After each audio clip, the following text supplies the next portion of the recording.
शख्स आपको बड़ी प्रमुखता से दिख रहे हैं सदरी पहने हुए, वो बीजेपी के राष्ट्रीय महासचिव विनोद तावड़े हैं। आरोप भी है और सामने साक्ष्य भी आपको नजर आ रहे हैं कि उनके पास से एक मोटी नगद की रकम बरामद हुई है। रिपोर्ट जो अभी तक मैंने देखी यहां पर आते हुए, मुंबई के विरार पूर्वी के इलाके में उनको लोगों ने धर दबोचा। वो खुलेआम पैसा बांटने के लिए आए थे। उनके पास से एक काले रंग का बैग बरामद हुआ है। ये सब मैं जो आप लोग टीवी चैनल पर चला रहे हैं उस रिपोर्ट के बेसिस पे बता रही हूं। उस काले रंग के बैग के अंदर एक डायरी है। डायरी में 15 करोड़ का विवरण है और उसके साथ साथ 5 करोड़ नगद उनके पास से बरामद हुए हैं।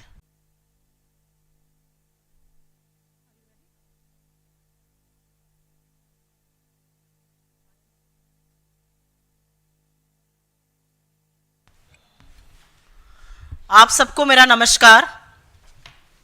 पहले एक वीडियो दिखाएंगे, उसके संदर्भ में बात करेंगे, फिर आगे की चर्चा करेंगे।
आप सबको मेरा नमस्कार। और ये वीडियो आपने देखा, इस वीडियो को रोक सकते हैं अभी।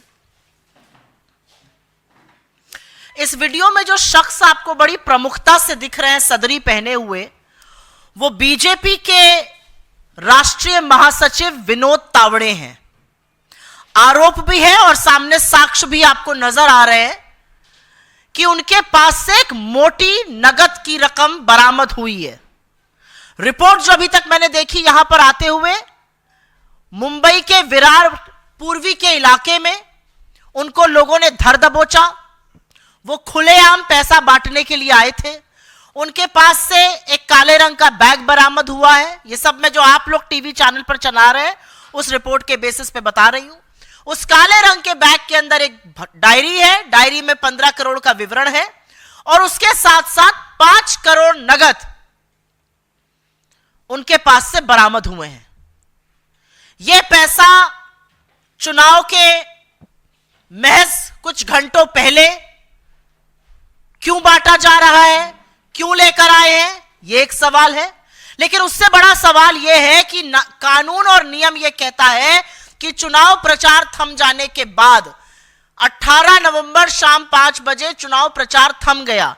चुनाव प्रचार थम जाने के बाद कोई भी किसी और चुनावी इलाके में नहीं रह सकता है। विनोद तावड़े बीजेपी के राष्ट्रीय महासचिव विरार पूर्वी के एक होटल में क्या कर रहे थे? उनको जनता ने, उनको राजनीतिक दलों ने धर दबोचा। वो पैसे भी आपको लहलाते हुए दिखाई दिए जा रहे हैं। ये पैसा किस लिए वो लेकर घूम रहे थे? ये पैसा कहां बांटा जा रहा था? और एक बड़ी बात यह है कि पूरे चुनाव में सत्ता और संसाधन का दुरुपयोग, सत्ता और संसाधनों का, पैसों का नंगा नाच करते हुए हमने महाराष्ट्र में बीजेपी और उनके घटक दलों को, महाजूटी सरकार के लोगों को लगातार देखा है। और अब प्रत्यक्ष किम प्रमाणम बीजेपी के राष्ट्रीय महासचिव विनोद तावड़े ये करते हुए पकड़े जा रहे हैं, रंगे हाथों पकड़े जा रहे हैं। तो सवाल यह है कि मुख्य चुनाव आयोग अब क्या करेगा? चुनाव आयोग हाथ पे हाथ धरे बैठा रहेगा? चुनाव आयोग मूक दर्शक बना रहेगा? चुनाव आयोग जिसने अपने पास से प्रेस विज्ञप्ति निकालकर कहा कि उन्होंने 1000 करोड़ रुपए झारखंड और महाराष्ट्र के चुनाव में बरामद किए, जो पिछले चुनाव के मुकाबले 7 गुना अधिक थे। अब सामने सामने आपके एक आदमी पैसा बांट रहा है, उसके बैग से पैसा बरामद हो रहा है, लोगों ने वो पैसा बरामद किया है। अब आप क्या कीजिएगा? क्योंकि चुनाव आयोग एक निष्पक्ष संस्था है और निष्पक्षता और कुछ घंटे पहले वोटिंग शुरू होने से यह डिमांड करती है कि महाराष्ट्र के लोगों के साथ उनके मताधिकार का यह अवमानना, यह अवहेलना बिल्कुल ना हो। यह कुछ नहीं है, यह महाराष्ट्र के स्वाभिमान के साथ खिलवाड़ हो रहा था। और ऐसे तमाम विनोद तावड़े घूम रहे हैं। और मजे की बात यह है, सारे चुनाव में आप हेलीकॉप्टर और बैग चेक करेंगे विपक्ष का और खोके लेकर खुद घूमेंगे। और एक थे ना, उन्होंने क्या कहा था चुनाव में लोकसभा के? बोरों में भर भर कर, टेम्पो में लाद लाद कर यह पैसा भेजा जा रहा है। कहां भेजा जा रहा है यह पैसा? मुझे नहीं पता वो सज्जन वापस देश आ गए कि नहीं आ गए, नरेंद्र मोदी जी इस देश के प्रधानमंत्री। वो पूछे विनोद तावड़े से कि बोरों में भर भर कर पैसा लाद लाद कर क्या कर रहे थे? और अगर वो नहीं पूछते हैं, क्योंकि उन्हीं का दल ये काम कर रहा है, ये प्रलोभन है, ये निष्पक्ष चुनाव पर एक बहुत बड़ा धब्बा है, ये नियम कानून के अधीन नहीं है, तो चुनाव आयोग हरकत में आए, चुनाव आयोग कुछ करे। और यही है असलियत। 50 करोड़ के खोखे एकदम ओके की असलियत। यही है महायुति का असली चाल चरित्र और चेहरा। यही है नरेंद्र मोदी, बीजेपी और उनके घटक दलों की असलियत। और इसी से संबंधित एक दूसरा मुद्दा जो महाराष्ट्र से ही संबंधित है, हम उस मुद्दे पर अब बात करेंगे। CAG, India's comptroller and auditor general, Bharat का नियंत्रक एवं महालेखा परीक्षक, supreme auditor of this country. CAG का नाम तो आप सब लोग ने सुना ही होगा। सीएजी वही संस्था है जो केंद्र और राज्य सरकारों के पाई पाई के खर्चे और उनकी आमदनी का लेखा जोखा रखती है। सीएजी वही संस्था है जो पिछले 10 साल से कुंभकर्ण की नींद सो रही है। सीएजी वही संस्था है जिसने प्राइम मिनिस्टर केयर्स फंड, जिस पे तमाम सरकारी संस्थानों ने पैसा दिया, उसके ऑडिट करने से मुंह मोड़ लिया। इस संस्था के ऊपर आपकी जिम्मेदारी है। आपका पैसा कहां जाता है, आपके पैसे का क्या उपयोग होता है, आपके पैसे का संस्थाएं, आपके पैसे का सरकारें राज्य या केंद्र में क्या उपयोग करती हैं, यह काम सीएजी का है, यह जिम्मेदारी सीएजी की है। और इसीलिए सीएजी की यह जिम्मेदारी देखते हुए महाराष्ट्र में सीएजी ने क्या किया, यह बताना जरूरी है। और यह पूरा का पूरा मामला विनोद तावड़े के पास जो काला धन मिला है, जो बांटा जा रहा था बेधड़क होकर, उससे मिलता है। जिस सीएजी के ऊपर पाई पाई का हिसाब रखने की जिम्मेदारी है, उस सीएजी ने 13 करोड़, लगभग 13 करोड़ महाराष्ट्र की जनता से सच छुपाने का काम किया। उस सीएजी ने महाराष्ट्र की जनता से यह अधिकार छीन लिया कि उनको पता रहे कि उनके किस प्रोजेक्ट में कितना पैसा आ रहा है, कितना खर्चा हो रहा है, कैसे आगे का काम बन रहा है, कितना ऊपरी खर्चा हो रहा है, कौन पैसा बना रहा है, कितने घोटाले हो रहे हैं, क्या घपले हो रहे हैं, प्रोजेक्ट्स में हेरा फेरी हुई कि नहीं। यह अधिकार महाराष्ट्र की जनता को जानने का था और इस अधिकार को, इस हक को छीनने का, सच पर पर्दा डालने का काम सीएजी ने किया। वो संस्था जो 10 साल से कुंभकर्ण की नींद सो रही है, वो संस्था जो अब सरकार के कहने पर बैठती है और जब सरकार कहती है तो लौट जाती है। महाराष्ट्र को सच्चाई से वंचित रखने के लिए सीएजी ने क्या किया? आपको मेरे पीछे एक दस्तावेज नजर आ रहा है। यह दस्तावेज 9 अक्टूबर 2023 का है, लगभग 1 साल पहले का। 9 अक्टूबर 2023 को सीएजी के मुख्यालय ने, दिल्ली से सीएजी के मुख्यालय से आदेश हुआ और महाराष्ट्र में 3 तरह के ऑडिट जो सीएजी करती है वो रोक दिए गए। Performance audit, state specific compliance audit SSCA, और थीमैटिक ऑडिट। ये नाम इसलिए जान लीजिए क्योंकि इसके बारे में अभी थोड़ा और विस्तृत हम बात करेंगे। Performance audit, state specific compliance audit और थीमैटिक ऑडिट पर सीएजी के 10 अक्टूबर 2023 के आदेश, 9 अक्टूबर 2023 के आदेश पर रोक लगा दी गई। इन प्रोजेक्ट्स का ऑडिट बंद कर दीजिए और यह भी कहा गया कि जो फील्ड ऑफिसर ये ऑडिट कर रहे थे उनको बाकी ऑडिट में लगा दीजिए। आपकी जानकारी के लिए 2 बातें यहां पर बता दूं। सीएजी 2 तरह का ऑडिट करता है। एक ऑडिट जो कि रोजमर्रा के खर्चे, रोजमर्रा की आमदनी, उसके बेसिस पर सरकार के फंड आते हैं, उसके बेसिस पर सर्टिफिकेशन आता है, वर्ल्ड बैंक के सर्टिफिकेशन आते हैं, डिजास्टर मैनेजमेंट का पैसा आता है। एक वो ऑडिट होता है, वो फाइनेंशियल ऑडिट होता है, वो कंप्लायंस ऑडिट होता है और वो हेडक्वार्टर रिलेटेड वर्क होता है। 3 तरह के ऑडिट होते हैं। ये रोजमर्रा के खर्चे, फाइनेंशियल ऑडिट, कंप्लायंस ऑडिट और हेडक्वार्टर रिलेटेड वर्क ऑडिट, ये रोजमर्रा के खर्चे देखते हैं। क्या खर्चा हुआ, क्या आमदनी हुई, सरकार का सर्टिफिकेशन क्या होना चाहिए उस खर्चे के आधार पर, वर्ल्ड बैंक की रैंकिंग, आरबीआई फंड कैसे रिलीज करे राज्य सरकारों को। एक ऑडिट ये होता है और ये ऑडिट सामान्य ऑडिट है और ये ऑडिट कभी रोका नहीं जा सकता है, क्योंकि अगर ये रुक जाएगा तो मुख्यमंत्री या मुख्य सचिव आगे जाकर ये कह सकते हैं कि इसके कारण हमारे फंड रुक गए, इसके कारण हमारा डिजास्टर का पैसा नहीं आया, इसके कारण हमारे पास आज पैसा नहीं है तनख्वाह देने को भी।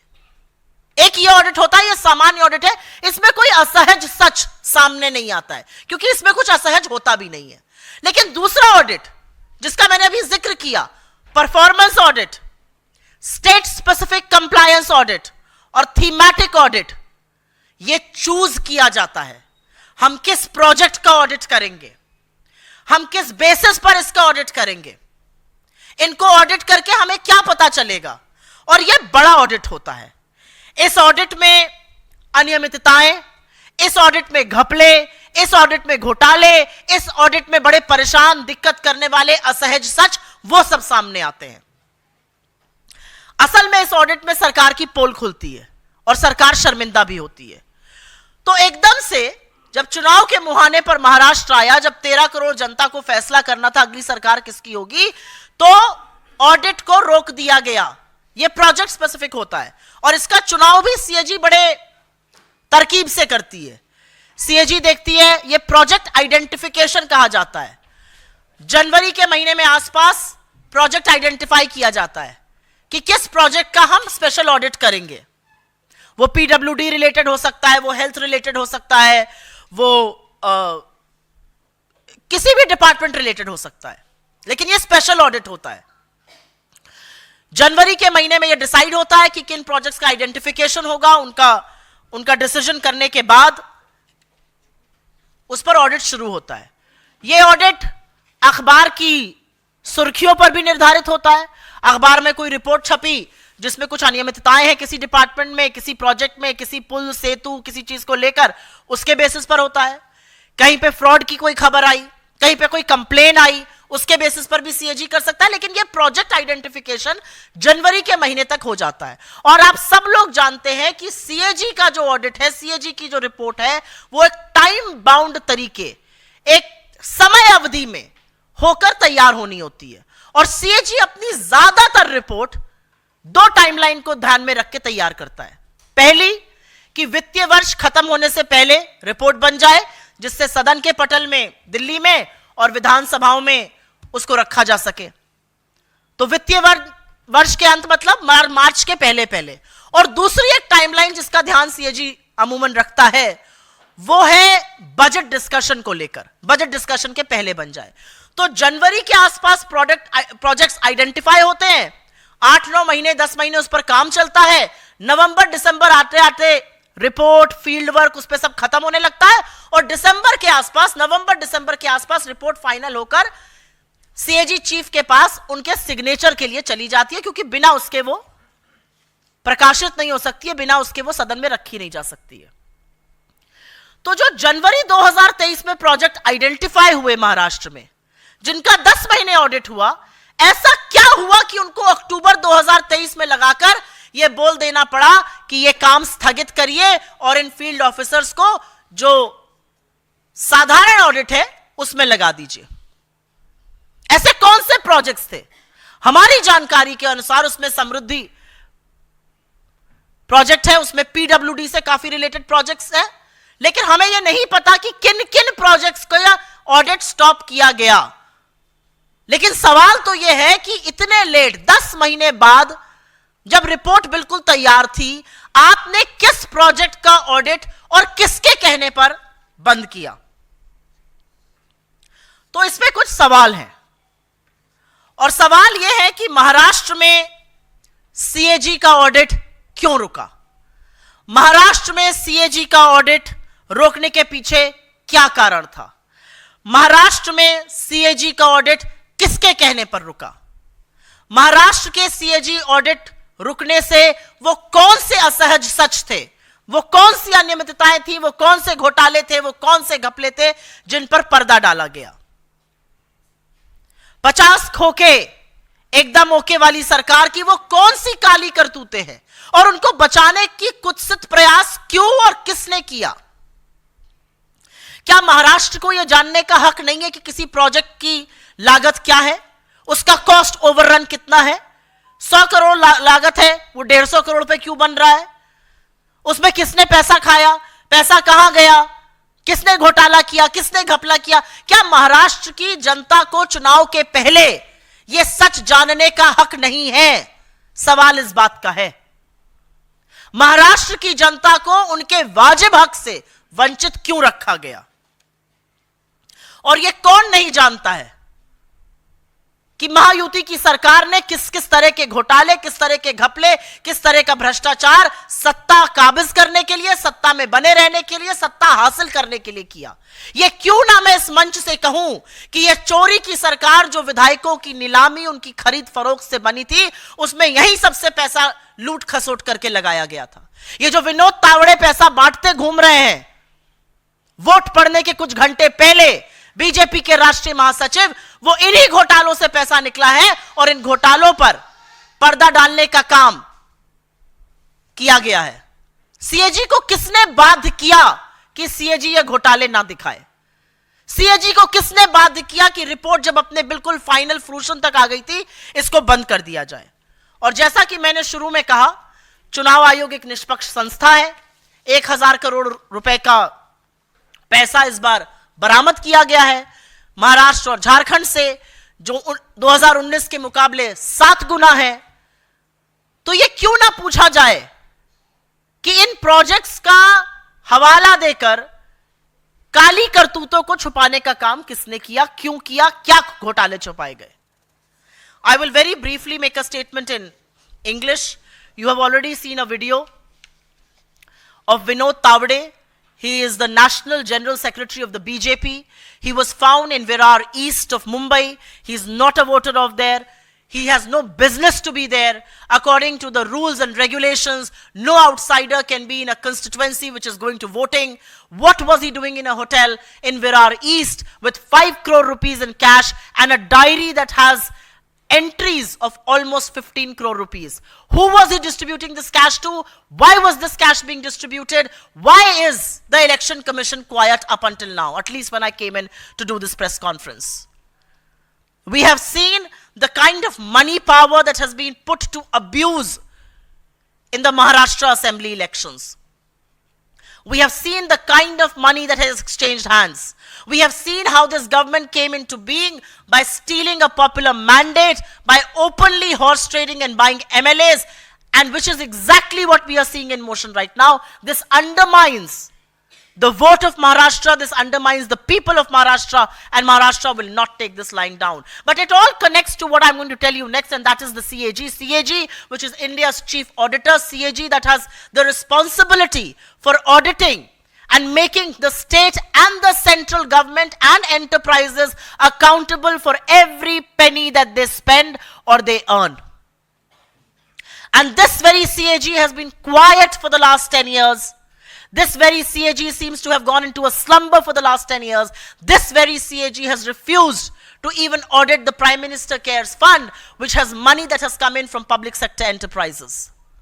And this CAG has denied 13 crore people of Maharashtra their right to know how much money was spent on their projects, what kind of irregularities happened, what kind of scams happened, what is one supposed to do. They ensured that the people of Maharashtra will never get to know about this, at least not till before elections.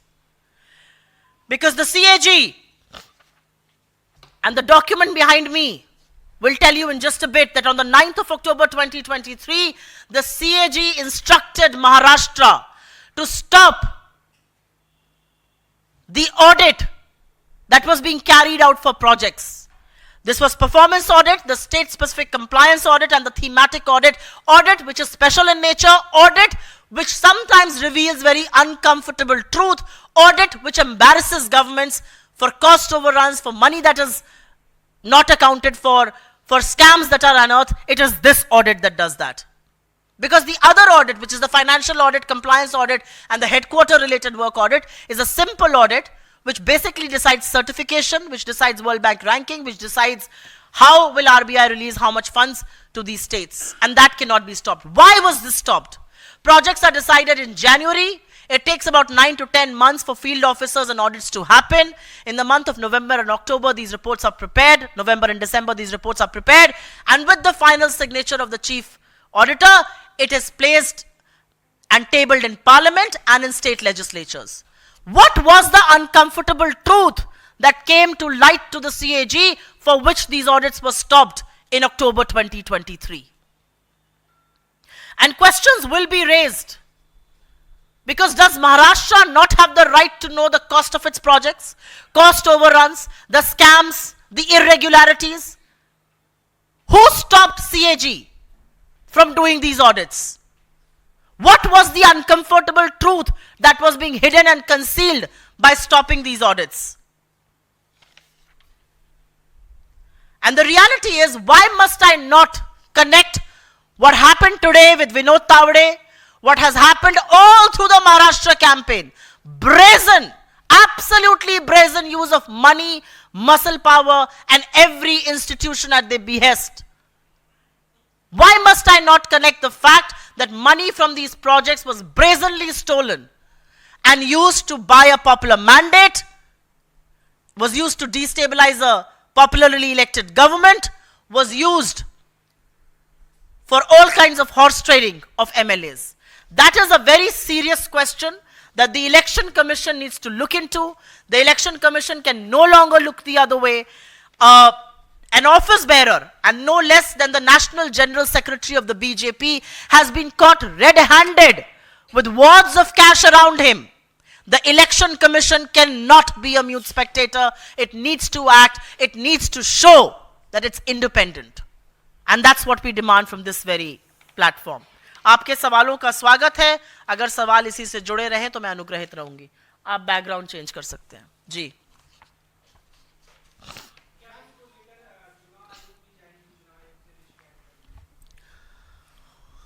हमारे महाराष्ट्र के नेता जरूर इसका जो legal कदम है वो उठाएंगे, लेकिन लोकतंत्र में सरकारें मर्यादा से और लोकलाज से चलती हैं. और जब आपके राष्ट्रीय पदाधिकारी, राष्ट्रीय महासचिव पैसों के बोरे में बैठे हुए पाए गए तो आप चुप नहीं रह सकते हैं. बीजेपी चुप नहीं रह सकती है, चुनाव आयोग चुप नहीं रह सकता है. निष्पक्ष चुनाव आयोग आंख मूंदकर अब नहीं बैठ सकता है. उसको जरूर अपनी आंखें खोलकर इसका ब्यौरा देना पड़ेगा. जरूर दिखाना होगा कि आपने क्या एक्शन लिया. ये चुनाव के बीचों बीच लोगों के हेलीकॉप्टर चेक हो रहे हैं, चुनाव के बीचों बीच विपक्ष का बैग चेक हो रहा है. अरे चुनाव के कुछ घंटे पहले सत्तारूढ़ दल का एक आदमी पैसों से भरा हुआ बैग लेकर बैठा हुआ है, पैसे बांट रहा है, उसकी डायरी में ब्यौरा है 15 करोड़ का. ये पैसे क्यों बांटे जा रहे हैं? किसको बांटे जा रहे हैं? कहां से आया है ये पैसा? किस किस को दिया गया? इस पैसे का स्रोत क्या है? क्या इस पैसे का सोर्स वही सेफ है जो कल राहुल जी ने दिखाया था? ये सवाल अपने आप में है.